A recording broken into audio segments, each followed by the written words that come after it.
Hola, buenas tardes. Mi nombre es Diego Cruz. Soy alumno del TUM básico del grupo 85. El día de hoy vamos a hablar de unos temas de planimetría, términos de posición y dirección. Comenzamos. Como podrán notar, la parte de planimetría y términos médicos y términos de dirección abarcan diferentes partes del ámbito que nosotros manejamos como paramédicos o técnicos en urgencias médicas, dentro de los cuales tenemos que aprender a diferenciar para qué. Para el FRAP, algo que nosotros vamos a manejar en su momento, donde tenemos que saber decir dónde estamos ubicadas las heridas, dónde tenemos ubicadas diferentes situaciones que están pasando, dónde se va a colocar algún medicamento, inyecciones, situaciones adicionales o adversas que vamos a manejar poco a poco.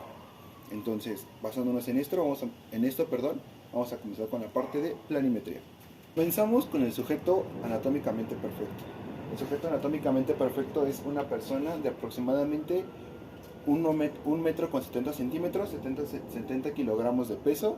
Va a estar con la mirada hacia el horizonte, brazos rectos, espalda recta, el mentón ligeramente levantado, las palmas, las manos con la parte hacia enfrente. Ahorita vamos a ver qué significa la parte hacia enfrente de las palmas. Las rodillas juntas, los pies ligeramente separados, viendo hacia el horizonte. Ahora, sabiendo esto en cuenta, vamos a empezar con la parte del plano sagital o medio sagital. Abarca una línea desde la parte de la cabeza, donde se lo pueden ver desde la parte de la cabeza, baja por completo y divide el cuerpo en dos secciones paralelas, lado derecho y lado izquierdo. Muy bien, ahora si nos ponemos el plano coronal, en el plano coronal se divide el cuerpo en dos secciones, parte frontal, parte posterior, donde en estos casos tenemos dos partes del cuerpo diferentes, donde toda la parte trasera o la parte posterior a lo que nos estamos refiriendo va a ser la parte posterior, y la parte de enfrente va a ser la parte frontal del cuerpo o del objeto al cual nos estemos refiriendo. Tenemos la línea transversal, la cual pasa a mitad del cuerpo, a la altura del ombligo, y divide el cuerpo al igual en dos partes. Parte superior y parte inferior. Superior o craneal, inferior o caudal. La parte de la línea media del cuerpo tenemos la parte medial o intermedia, que quiere decir más cercano a la línea media. ¿No?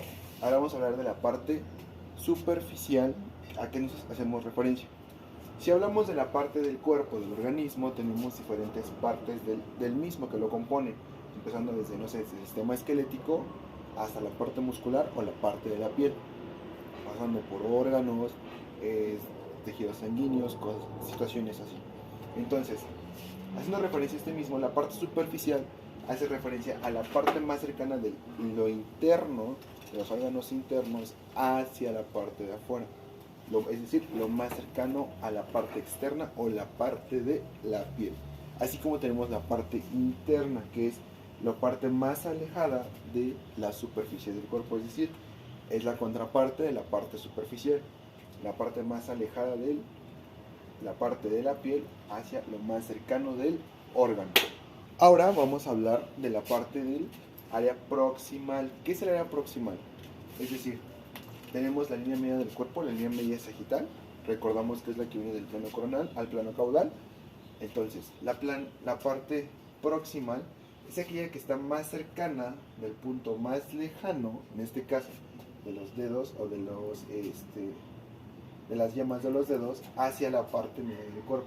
¿Cuál sería la parte proximal? La unión que hace el hombro del brazo a la parte del tórax. Así como tenemos la parte distal. La parte distal es aquel punto más lejano de la parte línea media sagital del cuerpo a esa misma. Es decir, las yemas de los dedos, en este caso, o la punta de los dedos, o los dedos, serían la parte distal de la línea o del plano medio sagital. Continuando con esta parte del cuerpo, tenemos la parte medial o media, la cual hacemos referencia a aquella parte que está ubicada entre la parte proximal y distal, haciendo referencia a la línea media sagital del cuerpo. Es decir, yo tengo la línea proximal o la parte proximal, que en este caso sería el hombro, tengo la parte distal, que en este caso serían las yemas de los dedos, y tengo la parte medial o media, que es la parte, en este caso, del codo o la unión entre la parte del brazo y el antebrazo. ¿Por qué se le llama medial? Porque está en una zona media entre ambos puntos a la línea media sagital. Otro término que también tenemos es el término interno y externo. Hace referencia a que la parte interna, hablamos de un órgano, es decir, la parte del corazón. La parte interna, vaya la redundancia, es la parte más adentro del órgano, la parte más interna del corazón, la parte que está más adentro. La parte externa es la contraparte, es decir, la parte que está más afuera del corazón, haciendo referencia al mismo órgano. Muy bien, ahora vamos a hablar de términos de movimientos. En este caso vamos a empezar por algo muy fácil, que es la flexión. El movimiento de flexión, como bien lo hizo nuestra modelo, es subimos o levantamos con la parte de la extremidad, la parte distal principalmente, se acerca a la parte proximal para poder hacer este movimiento. Al igual, este movimiento también se puede hacer en la parte de las extremidades inferiores. Ahora, después de la flexión viene la extensión. En la extensión es, al igual como lo acaban de hacer, la separación de la parte distal de la parte proximal y regresamos a la posición natural. Ahora, pasamos a la abducción. La abducción es la separación de la parte distal y se genera una línea paralela, en este caso, de la parte distal a la parte media sagital. Después de la abducción viene la aducción, que es muy bien, ahora vamos a hablar de términos de movimientos. En este caso vamos a empezar por algo muy fácil, que es la flexión. El movimiento de flexión, como bien lo hizo nuestra modelo, es subimos o levantamos con la parte de la extremidad, la parte distal principalmente, se acerca a la parte proximal para poder hacer este movimiento. Al igual, este movimiento también se puede hacer en la parte de las extremidades inferiores. Ahora, después de la flexión viene la extensión. En la extensión es, al igual como lo acaban de hacer, la separación de la parte distal de la parte proximal y regresamos a la posición natural. Ahora, pasamos a la abducción. La abducción es la separación de la parte distal y se genera una línea paralela, en este caso, de la parte distal a la parte media sagital. Después de la abducción viene la aducción, que es el movimiento en el cual la parte distal se aproxima a la parte media sagital y termina en su posición natural. Muy bien, ya que estamos tocando la parte de los movimientos, tenemos a tocar la parte de rotación. La parte de rotación es el movimiento en el cual nosotros con el brazo, estamos hablando de este movimiento, tenemos el movimiento de rotación interna, que el brazo va hacia adentro, y el de rotación externa, donde el brazo va hacia afuera. Así como también tenemos los movimientos de pronación y supinación. La parte de pronación es cuando la mano o la parte de la palma va hacia la parte dorsal del cuerpo y nuestro pulgar queda viendo hacia la línea media del cuerpo.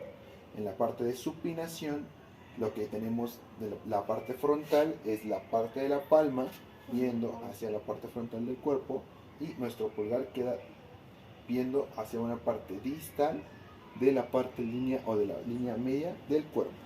Con los movimientos, vamos a proceder con los movimientos del pie.